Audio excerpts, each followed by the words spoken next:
வணக்கம். இன்றைய மாவட்ட செய்திகள். மதுரை பைக்காரா பகுதியில் ரூபாய் 15 லட்சம் மதிப்பீட்டில் அமைய உள்ள புதிய நியாய விலை கடையின் பூமி பூஜை முன்னாள் அமைச்சர் செல்லூர் ராஜு தலைமையில் நடைபெற்றது. இந்த தீவிரவாதத்தை நம்ம தடுக்கணும். தீவிரவாதம் இருக்கக்கூடாது. அடியோடு உலகத்தில் எங்கேயுமே தீவிரவாதம் இருக்கக்கூடாது.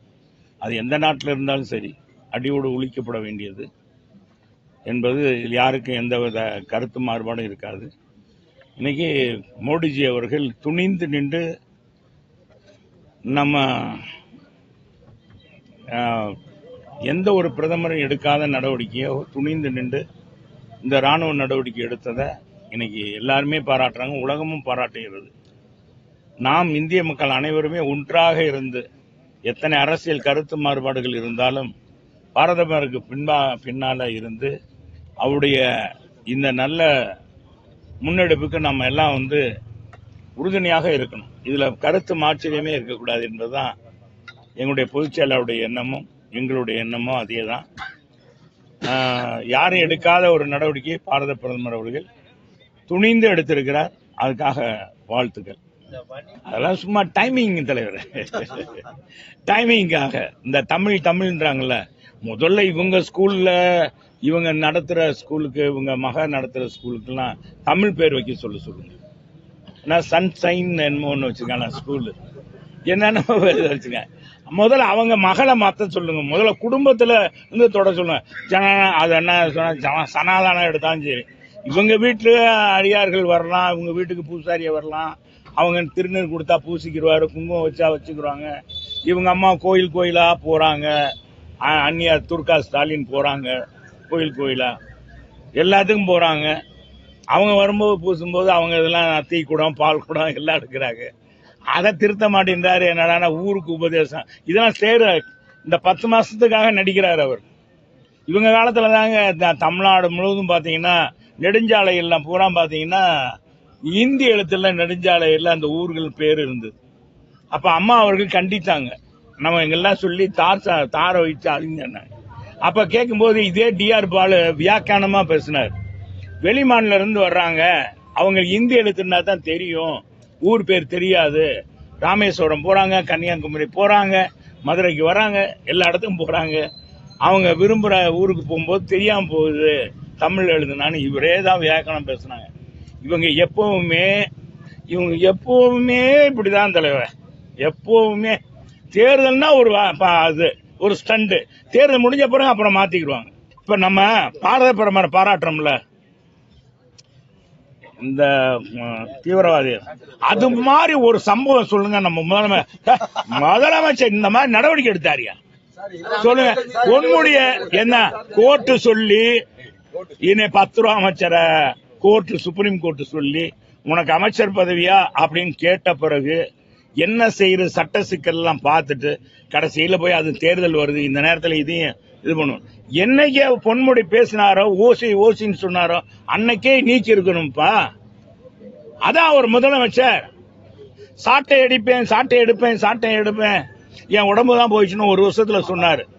எனக்கு மந்திரிகளும் சரியில்லை, வாச்சவனும் சரியில்லை, இருப்பவனும் சரியில்லைன்னு சில பேர் சொல்ற மாதிரி எனக்கு கட்சிக்காரங்களும் சரியில்லை, இதுவும் சரியில்லை, இதனால எனக்கு தூக்கம் போச்சு, என் உடம்பே போச்சுன்னு நம்ம முதலமைச்சர் சொன்னார். நான் இனிமேல் சாட்டையை சொல்லட்டுவேன்னாரு. எங்கங்க சாட்டையை சொல்லட்டினார்? இன்னைக்கு மோடி சொல்லட்டி இருக்காரு. என்ன சொல்றீங்க? மோடியை சொல்லட்டி இருக்க. அப்படி ஒரு பாராட்டு செஞ்சாரா காரியம்? சொல்லுங்கப்பா, என்ன சொல்லுங்க, சொல்லுங்க. முதலமைச்சர் சொன்னார், இதை செஞ்சாருப்பா. தஞ்சை மாவட்டம் கண்டியூரில் சிவன் கோயில் கும்பாபிஷேக திருப்பணிகள் நடக்கிறது. கோயில் இடத்தில் 8 கடைகள் மற்றும் 5 வீடுகளை வாடகைக்கு எடுத்தவர்கள் பல ஆண்டுகளாக வாடகை செலுத்தவில்லை.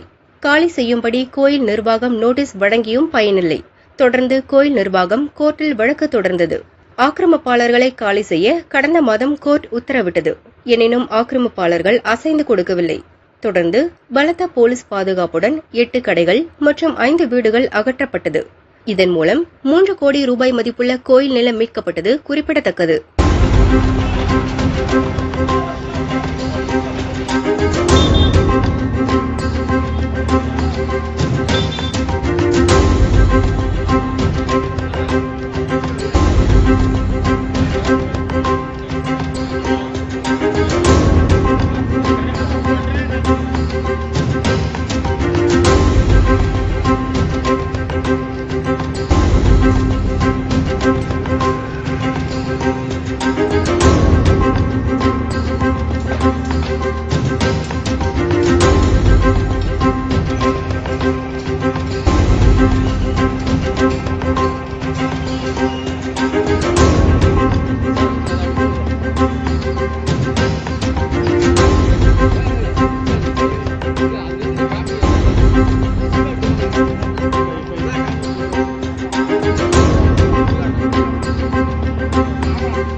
காஞ்சிபுரம் மாவட்ட அதிமுக சார்பில் அதிமுக பொதுச் செயலாளர் பழனிசாமியின் பிறந்தநாளை கொண்டாடுவது மற்றும் பூத் கமிட்டி அமைப்பது குறித்து காஞ்சிபுரம் தனியார் திருமண மண்டபத்தில் ஆலோசனைக் கூட்டம் நடைபெற்றது.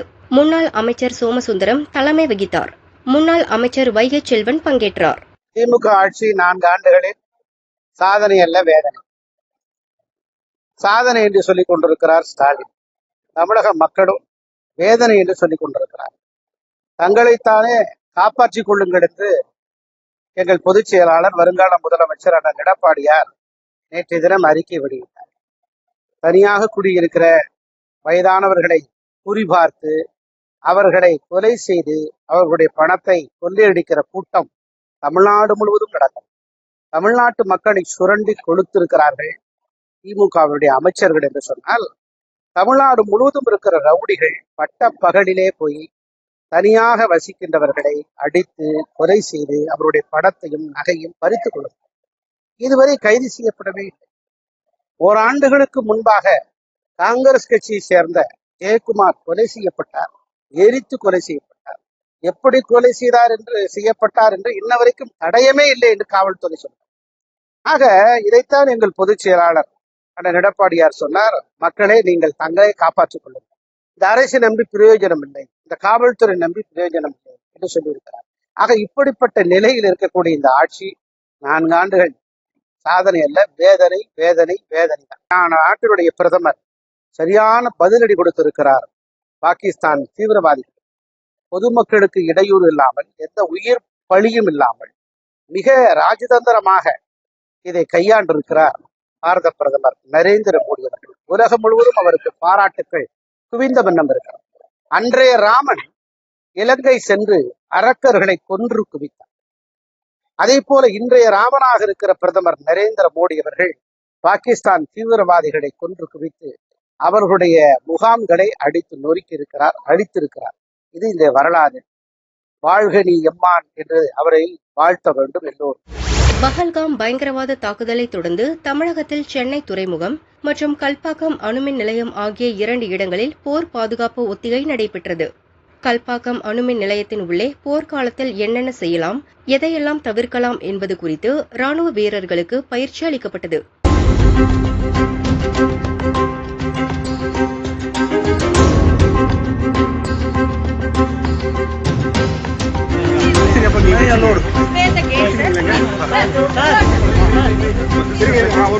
This is second point. Trying to see now into the place that white this they have a concession building from there. People consider each and every land name same places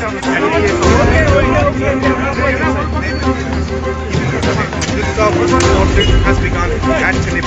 2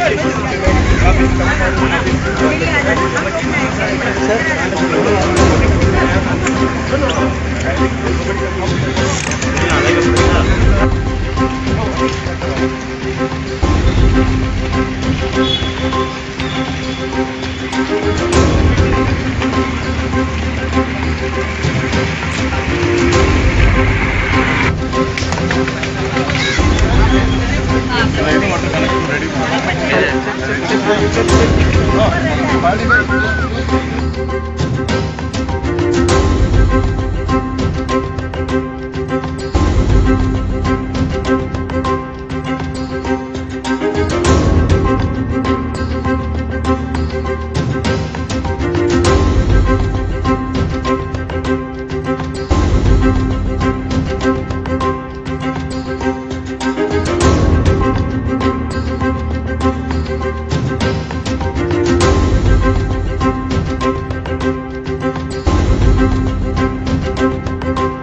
Sivaganga மாவட்டம் தரமாக்கி மலம்பட்டி இடையே மேலூர் பகுதிகளில் சுமார் 500 ஏக்கரில் நாடு, பூவன், ஒட்டுரக வாழை சாகுபடி செய்யப்பட்டது.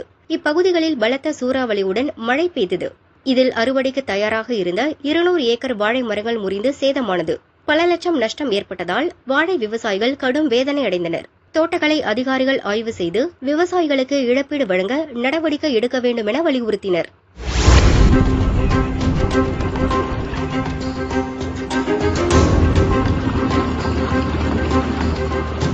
ராமநாதபுரம் சோழையந்தோப்பு பகுதியில் ONGC இயற்கை எரிவாயு குழாய் பதிக்கப்பட்டுள்ளது. திடீரென குழாயில் உடைப்பு ஏற்பட்டு எரிவாயு லீக் ஆனது. தேங்கியிருந்த மழை நீருடன் சேர்ந்து எரிவாயு கொப்பளித்ததால் மக்கள் அதிர்ச்சி அடைந்தனர்.